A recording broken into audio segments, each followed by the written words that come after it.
contando. 7:24 minutos de la mañana y está conectado con nosotros el señor Domingo La Torraca. Muy buenos días. Don Domingo La Torraca. Buenos días, Melissa, profesor, ¿cómo están? No sabemos cómo estamos, pero estamos todavía. Estamos bien, entonces. Domingo La Torraca, profesional de este país y que además estuvo en En las mesas. más de una de estas mesas que se discutió sobre el Seguro Social. No sé si para esta hora, Domingo, ya te habrás leído el documento. Mira, lo recibí ayer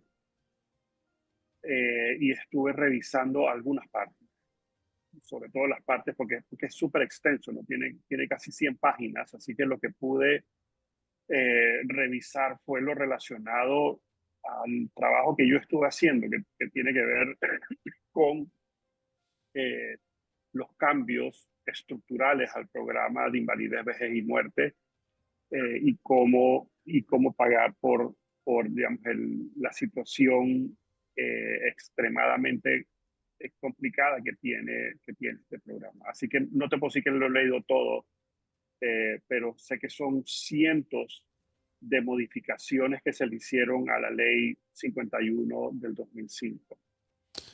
Fíjense que aquí un oyente me escribe, profesor, he leído la propuesta de ley varias veces y no me queda claro si hay o no un tope máximo de pensión de hasta 2.500. ¿Hay o no el tope? Porque habla en un artículo de una fórmula para el cálculo para los que venimos del plan mixto y por otro lado un artículo que habla de un supuesto tope de 2.500. Bueno, este tiene la dicha de habérselo leído y más de una vez. Pero yo asumo, Bueno, Domingo, voy a asumir para preguntar de lo que pudiste haber conocido del debate. Los que estamos en esta generación, que ya tenemos la pensión y que el tope de 2.500, allí no va a haber variación. Asumo que eso, para los del sistema mixto, los que vienen del sistema mixto, para ellos sí puede haber variación, si no, no tendría mucho sentido esto.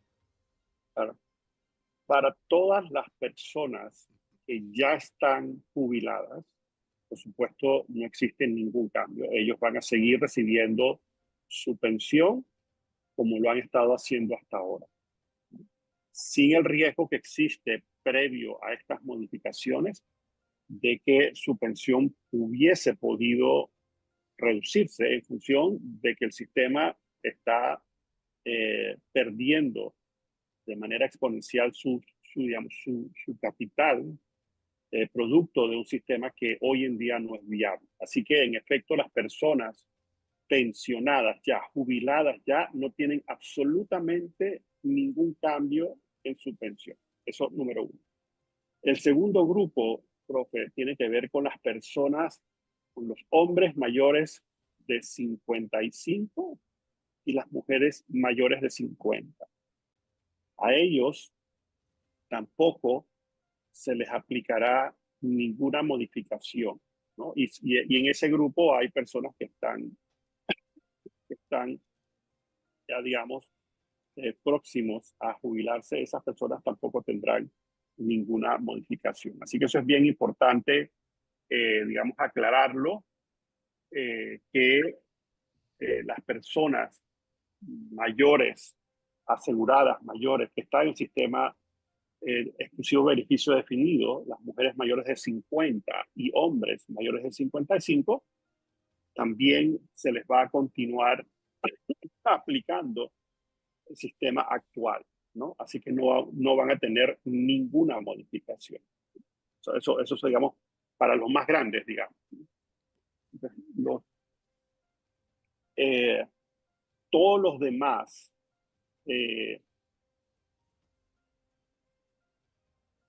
personas, digamos, asegurados que están cotizando y que están en el sistema de beneficio definido, se les va a aplicar, se les va a acreditar todas las cuotas sobre el 15% de los salarios cotizados. Y en este grupo, profe, sí existe todavía, digamos, el máximo de $2.500. Eh, a estas personas, y es, digamos, en adición a los aportes del Estado propuestos y en adición al aumento de la cuota patronal que propuso el gobierno de 3%, a estas personas, digamos, menores de 50 años, en el caso de las mujeres, y menores de 55, en el caso de los hombres, que están en el sistema de beneficio definido, esas personas sí se les va a pedir que coticen hasta los 60 y 65 años respectivamente, ¿no? Ahora bien, la persona tendrá la opción, digamos, de retirarse anticipadamente si quisiera, pero eso va a, digamos, a tener, digamos, un descuento, ¿no? Es mejor que las personas que están en ese rango se mantengan trabajando, si es posible, continúen acumulando sus cuotas para poder tener el beneficio completo del sistema de beneficio definido, que son $2.500. Bueno, No sé si está sí, es claro. decir, Después podemos... a Sí. los del sistema mixto sí les va a producir cambio. A los que ya estamos en el otro sistema y que ya llegamos a la edad, no va a haber cambio. Sí, Ahí está el punto. sí, básicamente así es, profe. Y para el sistema mixto es bien interesante, profe, porque no hay razón para que el sistema de, digamos, mixto, bien administrado, bien gestionado, con buena información, con buen rendimiento, no genere el rendimiento suficiente para otorgarle a las futuras generaciones que están en el sistema mixto una pensión por lo menos tan buena como el máximo del sistema de beneficio definido. Y va a depender mucho de uno, digamos, la capacidad que tienen los cotizantes de continuar aportando lo más posible, más allá digamos, de las cuotas mínimas requeridas. En cada cuota adicional eso va a beneficiar, digamos, ese se le va a acreditar. También en este sistema se les va a reconocer, porque es una de las fallas que se encontró, y es que todo el capital que se encontró en el sistema mixto a través de los 20 años no se ha invertido, está sentado en una cuenta y no ha obtenido rendimiento. Así que lo que se va, y es parte también del proyecto de ley, es que se va a revisar la política de inversión para asegurarse que de manera segura el sistema de pensiones, los fondos del sistema de pensiones se invierten para efectos de aumentar el rendimiento a uno que sea razonable, seguro y que también produzca, le ayude a producir, digamos, una pensión adecuada a los jóvenes que están en el sistema, bueno, a los jóvenes que están en el sistema mixto. Bien, Domingo, dicho esto, y obviamente habrá días posteriores para seguir profundizando, yo le estaba comentando a los oyentes que una de las cosas que a mí me preocupa, sin haber leído el documento completo, pero habiendo recibido pues un avance, es que el Estado panameño, administrado por el gobierno, se tiene que meter la mano al bolsillo por el orden de $1.500 millones. Y eso para mí es casi una tontería decir, el Estado panameño va a aportar 1.500. No. Nosotros los panameños vamos a aportar 1.500. Porque ¿de dónde saca plata el Estado? El Estado no es un ente aparte de nosotros. El Estado saca plata de los bolsillos de los contribuyentes. A mí me preocupa es la capacidad que haya para producir esos fondos que el Ejecutivo se está comprometiendo en ese proyecto de ley para poder llenar ese hueco y poder enfrentar el tema. Una de las respuestas que me dio ayer el ministro Chapman fue el tema de la evasión fiscal, donde hay 1.500 millones de dólares que se pierden en evasión fiscal. Usted se sentó en esa silla y que el Estado sea eficiente recaudando impuestos no se logra de un día para otro. ¿Cómo hacemos allí? Así es, profesor. Y solamente, digamos, a menos que tengamos, que yo no esté actualizado, pero el aporte, y son tres componentes. Aquí, digamos, todo, y el concepto que el presidente presentó desde el inicio es que todos tenemos que poner algo sobre la mesa, ya sea en este caso plata o un poquito más de tiempo. Y yo creo que es razonable que el Estado, que somos todos, ponga sobre la mesa un aporte importante. Y lo que yo leí en el anteproyecto de ley es un aporte de 966 millones de dólares por año que se va ajustando según los requerimientos anuales, ¿no? Dos, que la cuota patronal se aumente en 3%, ¿no?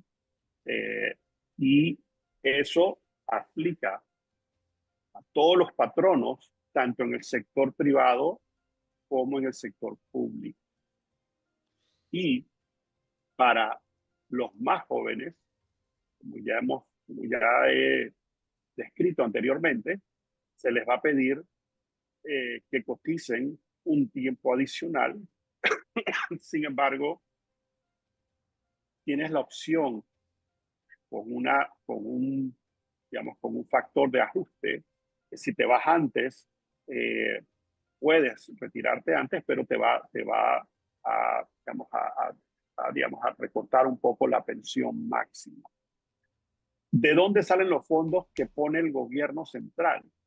Es un reto. Eso estaba estimado, profe, esta cifra de alrededor de 900 millones de dólares estaba reflejado en los informes de la OIT, en los informes de la Junta Técnica Actuarial de hace varios años, que en una fórmula donde ajustabas algunas de estas variables, el aporte del gobierno central a través del tiempo tendría que ser en un monto aproximado.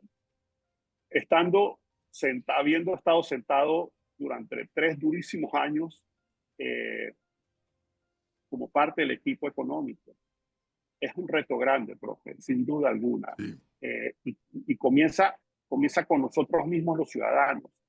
Exijamos nuestra factura fiscal siempre. Domingo, párate ahí. Excepción. Párate ahí, Sí. Domingo, porque eso mismo nos dijo el ministro ayer a pregunta hecha. Explícanos por qué la exigencia de la factura ayuda a rellenar ese hueco de la evasión fiscal. Explícanos ese punto. Ok, voy a ponerlo con un ejemplo. Yo voy a mi restaurante favorito, ordeno una pizza, 2 sodas, una ensalada. Y me presentan la cuenta, que no es la factura fiscal, emitida por el sistema electrónico digital aprobado por la DGI. Es una prefactura. Y esa prefactura incluye el ITBMS y está incluido ahí, mas no ha sido registrado en la DGI. Tú pagas, por supuesto, incluyes el porcentaje de propina, cancelas, y en muchas ocasiones el restaurante, si tú no se la pides, no te trae tu factura fiscal. Es decir, ese cobro no se registra como es obligatorio. Pero tú sí En el pagaste como sistema. comensal el 7%. Claro, como comensal, y eso nos pasa a todos, como comensal sí pagamos el 7%. Pero si no exigimos la factura fiscal, el restaurante puede optar por no registrar ese servicio, ese ese servicio, digamos, lo que yo consumí, incluyendo el ITBMS, en el sistema de facturación electrónica de la Dirección General de Ingresos y no queda registrado. Entonces, es súper importante y parece una tontería, Sí. pero es importantísimo, profe, que cada vez que consumamos algo, cada vez que compremos algo, ya sea en un restaurante, en una tienda, en los supermercados, eso no suele suceder, pero en las tiendas más pequeñas sí sucede. Y tenemos que exigir nosotros como consumidores, porque nos están cobrando el impuesto. El impuesto sí lo estamos pagando nosotros. Yo, cuando compré la pizza, sí pagué el ITBMS por él. Ok, vamos a ver si yo capté y nuestros oyentes captaron este punto que parece que es clave. Se lo escuché ayer al ministro Chapman y se lo escucho hoy a Domingo La Torraca, nuestro invitado. Y es cierto, y a mí me pasa y con seguridad le pasa mucho lo que nos están escuchando. Vamos al restaurante o a cualquier sitio y dice, y la persona te pregunta, ¿quiere la factura? Creo que hay un altísimo porcentaje de Domingo que dice, no la quiero. Así no, ya te cobraron el impuesto. Pero tú pagaste el impuesto. Ya tú pagaste el impuesto y se lo están quedando. Y a ver si, exacto, y a ver si te... Ahora, cuidado que no quiero sugerir con esto que es que nos están robando, pero bueno, si es una forma, la palabra es gruesa, pero es una forma realmente, porque si tú me dices, ¿quieres la factura? Y yo te digo no, entonces no me cobres el 7%. Pero si yo te digo, no la quiero, pero me la presentaste la prefactura, ya me lo estás cobrando. Es una obligación. Es una obligación, claro. Es una obligación. Así es. Profe, entonces, vamos a decir que tú me contratas para hacer un trabajo, ¿no? Porque eso aplica también para nosotros, los profesionales. Y entonces, para profesionales que tienen, digamos, un ingreso de un nivel hacia arriba. Entonces, al final del trabajo yo te digo, profe, ¿quieres factura fiscal o lo hacemos por fuera? No, yo estoy obligado a emitirte una factura fiscal, ¿no? Y ya hoy en día, por ejemplo, nosotros usamos el sistema de la DGI gratuito, que es muy bueno, y te llega por correo electrónico, se registra y tú tienes la obligación de registrarlo también, ¿ves? Entonces, puede suceder muy a menudo, ¿no? Y es algo importante. Y digo, hay otras cosas también, pero no solamente el que nosotros como consumidores, eso es algo que nosotros como ciudadanos podemos hacer, es exigir siempre la fiscal. Aunque después salgamos del local y la votemos. Es pero correcto. ya se registró, ya ellos, el local, ya sea el local comercial o la persona que te prestó el servicio, ya tuvo que registrarlo en su sistema de facturación registrado con la Dirección General de Ingresos. Ahora, Domingo, pregunta, incluso con la experiencia que tú tuviste, me hizo un oyente acá, ¿y por qué no se le exige a las empresas eliminar las prefacturas y entregar solo la factura fiscal? Eso es yo no soy experto en eso, pero eso es una buena pregunta que tiene el oyente, ¿no? Y yo no corro ese tipo de negocio. Digamos, en el negocio nuestro, presenta la factura y punto, ¿no? Tal vez alguien te dice, bueno, Domingo, dime más o menos cuántas horas consumiste. En el caso nuestro, ¿no? Cuántas horas consumiste y tú tasas por hora y le dices, ok, yo le mando un correo y digo, hey, fueron 10 horas a tanto, oye, este es el monto. Ok, perfecto, factura. Yo presento la factura. Ahora, y se tiene que registrar. Hay una modalidad, en base a esta explicación que yo estoy escuchando, y no, por algo, Domingo, por algo yo inicié este programa de hoy sin muchas arandelas, pidiéndole a la gente que lea el documento primero y que luego reaccione, para podernos enterar y lo único que he dicho acá hoy, a mí me preocupa de dónde va a salir la plata del Estado panameño para la sostenibilidad de esto. Ya nuestro invitado de la mañana de hoy ya nos da un elemento que nos los explica. Pues el ministro ayer nos dijo eso mismo, pero es que bueno, pero no está el tema de la factura y ahora yo por lo menos ahora lo estoy entendiendo. Cuando tú no pides la factura por el servicio que recibiste, quien te dio el servicio, comida o cualquier otro tipo de servicio, te cobró el 7%. Pero como no pediste la factura, no quedó registrado. Y como no quedó registrado, no se lo pagan a la DGI. Así es, ¿no? Es correcto, tal cual. Cuando Profe, y tú esto, pides la factura formalmente, entonces queda el registro y la DGI le caerá encima a aquella empresa que, hey, ¿tú por qué te estás dando con la plata del Estado? Dámela acá. Entonces, profe, si hay algo que nosotros como ciudadanos, como contribuyentes, podemos hacer para reducir este problema, es siempre, sin excepción, exigir la factura fiscal. No importa que sea de $1, no importa que sean de $100, no importa que sean de $1000. Siempre exigir la factura fiscal, porque todo suma, todo suma, todo suma. entonces, esta es una forma de contribuir a resolver el problema. No es la única. Claro. Pero por lo que le estoy entendiendo la explicación de Domingo La Torraca, es una forma de contribuir a la solución del problema. Porque ¿cuál estás pagando el 7%?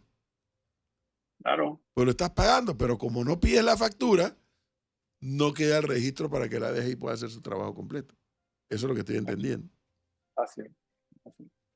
Aquí me están mandando varias cosas. A ver, Domingo, hay una modalidad nueva que a todos nos satisface que exista.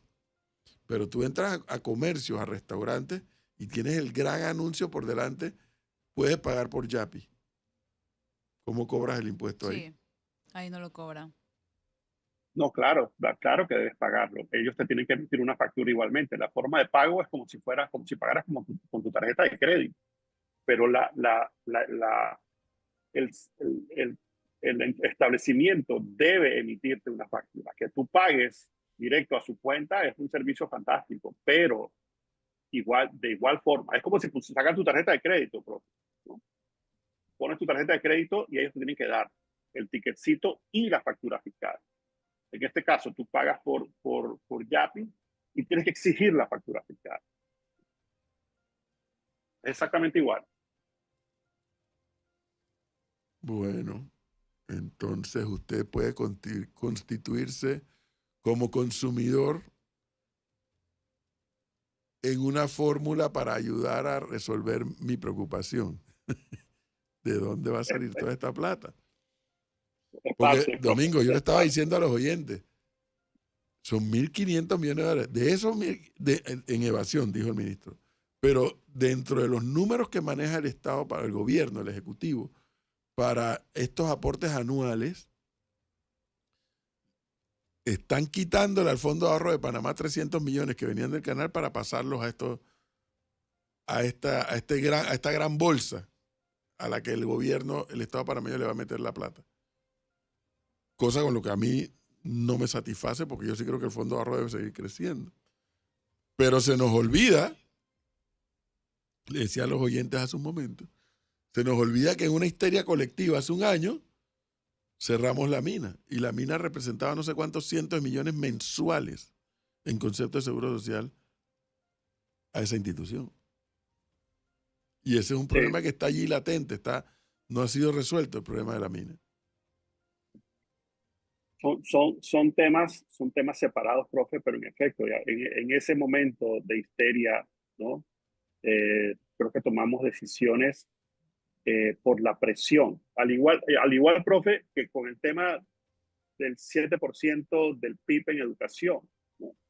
En un momento de presión sin considerar ese 7% que representa en la estructura de ingresos del Estado, porque tú cuando asignas recursos, lo tienes que hacer en función de tu capacidad de generar ingresos, no la relación que tiene con la producción nacional, que eso es consecuencia, pero nos llenamos la boca de que vamos a dedicarle el 7% del PIB a la educación sin tener la plata, ¿no? Sin preocuparnos de cómo se va a generar los ingresos. O sea, y eso es producto de la superficialidad de la legislación en ocasión de presión pública. Por eso los problemas estructurales no se pueden resolver en la calle. Por eso para mí, estamos, hey, yo creo que el ejercicio duro que hicimos en las últimas semanas, donde personas con ideologías muy diferentes, totalmente opuestas, porque hay pensamientos ideológicos, profe, que que no pueden contemplar por su ideología, no porque sea financieramente mejor o no que su alternativa, es sencillamente ideológicamente hay un bloqueo mental. Pero nos sentamos, se discutió, se presentó, cada uno sustentó. Hey, ahí no iba a haber acuerdo, pero creo que se hizo un ejercicio, digamos, de tratar de homologar algunos conceptos. Y por eso, profe, digamos, las amenazas de cierre de calles, de bloquear el país, es absurdo, porque esto es un problema estructural. Esto no se arregla en la calle, se arregla con los números. Tú lo has dicho varias veces, profe, esto es un problema de números, ¿no? Y de plata, ¿no? Yo le decía a los oyentes, Domingo, en base a la cantidad de personas que yo he tenido que entrevistar, como a Domingo La Torraca, entre otros, que no podemos analizar el documento y el problema de la Caja de Seguro Social de una manera aislada. ¿Me podrías explicar por qué si sucumbe el Seguro Social o el programa Invalidez, Vejez y Muerte, ese problema no se queda en el Seguro Social, sino que se le traslada al Estado como un todo? Claro que sí, profe, porque tiene que ver con la evaluación de riesgo que, que tiene el país. Y es lo mismo, digamos, que nuestro historial de crédito, ¿no? Si nosotros hemos pagado a tiempo, vamos construyendo poco a poco nuestro crédito, las instituciones financieras nos prestan a mejores términos, ¿no? Y en la medida que vamos creciendo, asimismo, nosotros podemos ir de manera responsable, si lo hacemos con cuidado, en los casos de nosotros como personas, de nosotros como ciudadanos, pues eso va mejorando en el tiempo. Pero si de repente nosotros nos volvemos locos y no cumplimos nuestras obligaciones y malversamos fondos, pues entonces eso empieza a tener un impacto en el costo, ¿no? Y las personas empiezan a dudar y no te prestan. Y eso le pasa seguramente a muchas personas como individuos. O sea, que se meten en líos y un lío lo lleva a otro y se convierte en una bola. Así mismo le pasa a los países. Entonces, este tipo de problema, que es un problema estructural, es un problema profundo, se tiene que resolver de una manera profunda también, y no un parapeto, y no tratar de parchar y tirar la pelota hacia adelante, porque eso nos va a costar a todos, ¿no? Y ya lo vemos, como si el riesgo relacionado con nuestro país aumenta, hay menos empresas que se establecen en el país y menos empleo, menos circulante en la calle, menos inversión, menos, y ya me voy a ir moviendo hacia arriba, hacia el gobierno que nos representa. El gobierno se financia a través de bancos y otras instituciones financieras para ejecutar parte del presupuesto. Entonces, si el costo de financiamiento aumenta porque hay una evaluación de riesgo, que el país es más riesgoso, es más riesgoso poner plata, apostar en eso limita la capacidad del Estado de hacer lo que tiene que hacer y nos afecta a todos nosotros. Nuestras tasas de intereses subirían, ¿no?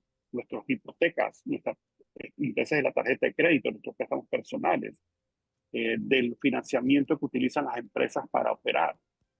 Entonces es una bola de nieve que si hacemos las cosas bien, reduce el riesgo y reduce el costo o mantiene el costo bajo. Y nos ayuda a todos, a nosotros, a todos, desde los intereses que pagamos en nuestra hipoteca, en nuestro préstamo de carro.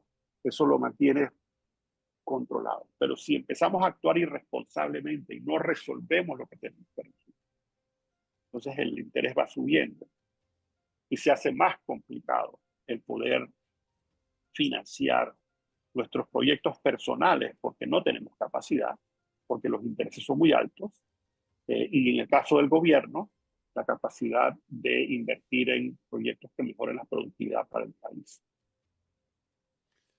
Dicho eso, la siguiente pregunta es, si yo no soy asegurado, ¿por qué me tendría que preocupar por este tema? Porque es un tema que nos incumbe a todos. Es una institución muy, muy importante. Es como decir que, bueno, que el canal vea lo que... No, es parte integral de nuestro país, es parte de nuestra sociedad, es parte estructural de digamos, el quehacer nacional, ¿no? Y tanto, y creo que es aspiracional para todos que nuestros hijos se eduquen bien, se preparen bien, entren a trabajar y entren a ser parte del seguro social y coticen y reciban servicios. Y por eso es tan importante la otra pata de esto, no lo hemos hablado, porque yo no estaba en esas mesas, pero es fundamental, fundamental que la seguridad social preste servicios de atención médica, porque ya la estamos prepagando y lo haga con eficiencia, ¿no? Y en ese sentido es muy importante los esfuerzos significativos que se puedan hacer para mejorar el servicio. Y saber los ciudadanos que siempre tenemos al Seguro Social si hemos trabajado y hemos comprado. Por eso es muy importante afiliarse, por eso es importante contribuir, porque es parte de nuestra sociedad. Posibilidades de que el seguro haga inversiones y producto de ellas, obviamente buenas inversiones, incremente sus ingresos. ¿Qué hay de esto, lo que puedes recordar o viste de esta discusión? Parte fundamental y esa parte, digamos, de las exigencias que se les va a poner a la Caja del Seguro Social, es que el rendimiento, lo que producen esos recursos, aumenten de manera importante. Y se ha planteado una estructura, un marco de referencia para que se defina una política de inversión y esos recursos aumenten su rendimiento de manera segura, no especulativa, porque es importante que esas inversiones no se pierdan, profe, ¿no? Y por eso, en ese sentido, la Caja de Seguro Social ha sido extremadamente conservadora. Pero sí se pueden hacer inversiones, digamos, moderadas, con un riesgo bajo y que el rendimiento sea mucho mejor. Y te voy a poner un ejemplo, profe. El rendimiento promedio de los recursos de la Caja de Seguro Social es como 2% al año. Yo anoche recibí una nota de un muy buen amigo que estableció un fondo de jubilación privada y el rendimiento que él le está ofreciendo a sus clientes es de 6% al año. Vamos a decir que nosotros podamos, a través de estos cambios, aumentar el rendimiento a 4,5% de los fondos de la Junta. Es gigantesco el cambio, profe. Es muy, muy importante. Si es posible hacerlo. Un oyente preguntó, profe, sobre los terrenos. La valoración de los terrenos que tiene la Caja de Seguro Social es como de $400 millones. Y ahí puedes decir que tú puedes tener dos opciones. Uno, vende y eso es un ingreso de un año. U otro es que tú puedas en algún tipo de proyecto que el seguro se convierta en un inversionista y pone plata, pone el terreno como inversión y bajo estrictísima exigencia se haga algún tipo de inversión con un socio privado o público y que opere y genere un rendimiento para esos activos, para esas tierras principalmente, ¿no? Pero eso no resuelve, eso es parte, pero si se vendiesen esos recursos, no le hacíamos una sola vez, no un ingreso recurrente, y eso no resuelve el gravísimo problema que enfrenta el programa de pensiones hoy en día. Si es que suena bien eso de vender, pero hasta donde yo puedo entender, esa plata te entra una sola vez y ya. Y resulta que esto es permanente. Así es. Paga. Y puede ser, profe, que hayan algunos bienes que se puedan vender adecuadamente a un precio de mercado y esa ganancia le entra al seguro y se destina al programa de pensiones. Yo creo que eso es válido, pero eso no resuelve el problema. Como te digo, es un problema gigantesco. realmente gigante. Y es por eso que el Estado, a través del gobierno, ha propuesto hacer un aporte importantísimo.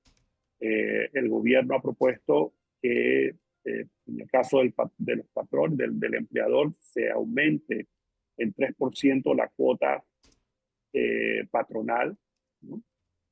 Y que para algunos de los segmentos pues haya un poco más de tiempo de cotización, ¿no? Y esa es la parte, digamos, de ese que el gobierno propone, que para algunos empleados sea el aporte que hacen. Y así todo el mundo aporta. Yo Todo el creo, mundo pone su granito. yo creo que por ley les es prohibido, creo, haciendo uso de mi mala memoria, les es prohibido a instituciones del Estado depositar fondos en bancos que no sean los estatales, ¿no? Banco Nacional y Caja de Ahorro.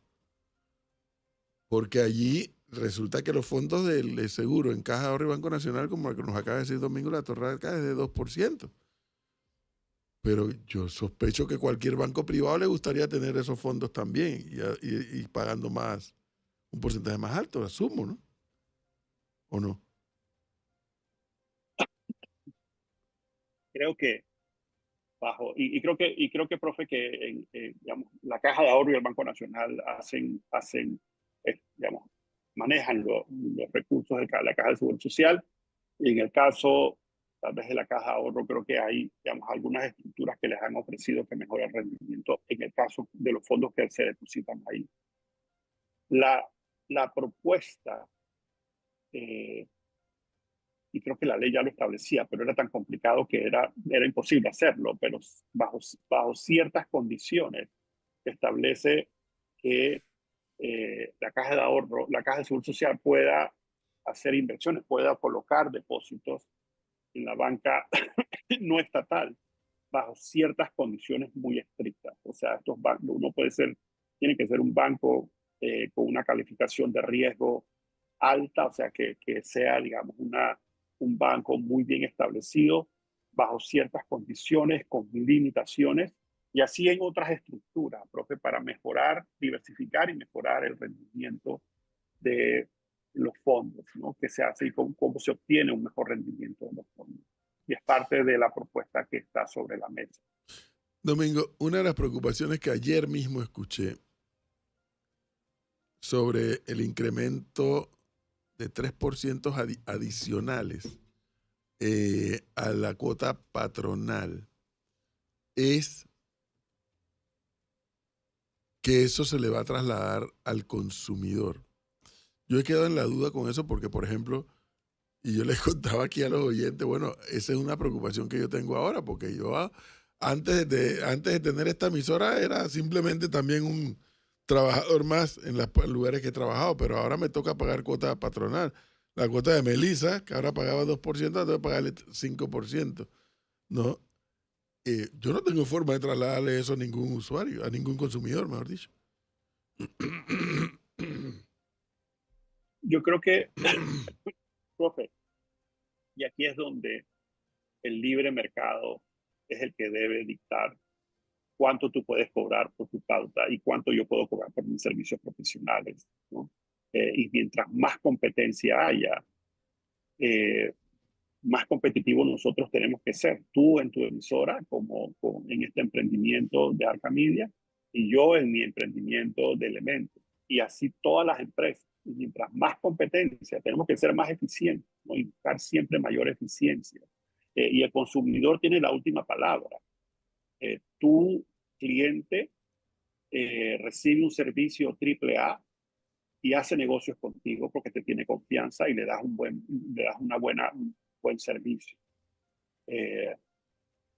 Si tú sencillamente le dices, bueno, ahora esto cuesta tanto más y él tiene alternativas, seguramente va a ir a buscarlo. Entonces aquí es donde digamos, la libertad de elegir es fundamental, ¿no? Y que compitamos lo más posible, ¿no? Aquí, profe, yo tengo, bueno, sopo 200 años, no sé cuántos, muchos años de trabajar, digamos, en servicios profesionales. Y aquí en Panamá entran la competencia todos los días. Y si tú haces bien tu trabajo, si tú estableces buenas relaciones, si tú no te metes en lío, pues tú, sabes, tú vas generando esa confianza y tú puedes competir con los de aquí y con los de afuera. Así que para eso tenemos que ser cuidadosos y asegurar de comunicarle a nuestro proveedor de servicios que yo tengo alternativas. Así que no es automático que tú me vas a trasladar eso, porque yo puedo ir a otro sitio. Les leo aquí un mensaje interesante que nos llega de un oyente y él dice, es cierto, como dice el profesor, que siempre los gobiernos deben hacer un análisis político de cada cosa que planean hacer. Sin embargo, también hay que hacer un análisis financiero y económico para darle sustento a las decisiones. Ustedes invitaron hace unas semanas al actuario y actual director de la Caja del Seguro Social, Dino Mon, y que les dijo que toda propuesta debe ser puesta en perspectiva contra la realidad económica del país al presente y futuro. Si no, es un planteamiento serio. Pregúntese usted, ¿por qué los 1.000 millones del Estado son suficientes? ¿Por qué no 500 millones? ¿Por qué subir la cuota 3% y no 1%? ¿Por qué subir la edad de jubilación 3 años? ¿Por qué no 2 o 5? Peor aún, ¿por qué si los sistemas solidarios han sido insostenibles en todas partes del mundo, ahora desaparece el sistema mixto? Eso es perfecto si nos demuestran con números que lo que se está haciendo tiene viabilidad. Si no, es otra habladuría. Bueno, yo creo que el oyente ha dado en el clavo. Esto es una ecuación con varias variables y se ha hecho la evaluación en el contexto, digamos, conceptualmente, de que todos tenemos que poner algo sobre la mesa y eso se traduce en estas tres variables. Esta es la que el gobierno considera la más eficiente para resolver el problema estructural que tiene el programa de pensiones de nuestro país. Pero creo que el oyente está clarito en su análisis, ¿no? Que sí, pero hay un sin embargo ahí que complementa el comentario del oyente, y es que sí, esto es un proyecto técnico que, al igual que el presupuesto, tiene que pasar por nuestra asamblea, que es un ente político, ¿no? Entonces hay una evaluación y un trabajo político que se tiene que hacer a partir de la presentación del proyecto de ley en la asamblea para que esto se convierta en realidad, para que esta ley podamos implementarla lo antes posible para comenzar a resolver, digamos, el problema estructural de números que tiene el programa de pensiones. Aquí hay un elemento, Domingo, que no mucha gente, incluyéndome, quiere entender. Y explico por qué incluyéndome. Este es un debate matemático, Domingo. Esto sí tiene un componente ideológico también, de la solidaridad, sí, que lo tiene también, es cierto. Pero incluso desde el punto de vista filosófico, ideológico, es matemático. No hay de otra. O sea, son números, no es otra cosa. Así es. Por eso, profe, y se han corrido por la propia institución, por entidades externas, digamos, en la evaluación previa a todo y por años, profe, por años, porque yo he leído informes de la situación del programa de pensiones. Profe, yo no sé si tú recuerdas que en el año 2002 se dio un eterno diálogo que no llegó a nada, con muchos otros después. Sí. Y nosotros analizamos en su momento el tema, y el gobierno puso una propuesta en ese diálogo que no resultó en nada, ¿no? Hoy, luego de muchísimos años de patear la lata, se ha puesto una propuesta que seguro se podría mejorar, pero creo que es una alternativa para un cambio estructural necesario y que es, en efecto, una ecuación matemática, profe. Sin duda. Pero bueno, esto apenas comienza y por aquí estará nuestro buen amigo Domingo La Torraca pasando más de una vez a lo largo de este debate, porque es uno de los que nos ayuda a entender estos temas. Domingo, muchas gracias. Con mucho gusto. Muy amable. Claro que sí, profe, a la orden. Que estés bien. Pasen buen día. Igual. 8, 9 minutos. señor Alfonso.